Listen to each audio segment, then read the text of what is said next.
смотришь вперед, правее бери. Левее теперь.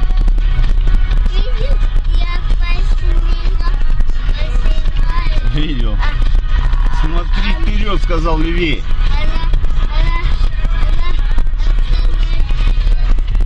Остановилась? Да. А куда ей деваться? Она смотрит, видит, господин за рулем сидит. Едет, да? Да. Смотри, вот эта машина дорогая, очень аккуратно. Давай поближе к ней немножко, а то ты сейчас еще из-за нее на бордюр выйдешь, мне не хватало. По сигналу она возле машины мне дала проход, остановилась. Да? Да. Ты смотришь вперед или нет? Я смотрю, мы что-то близко к Пежо проехал. От тети отходи, не хватало сбить ее еще. Левее. Не надо, нет. Арсен, все, хватит сигналить. То мы прикалывались, а здесь уже люди ходят. Понял? Не сигналь больше. Сейчас выйдешь на дорогу, не вздумай сигналить, хорошо? А?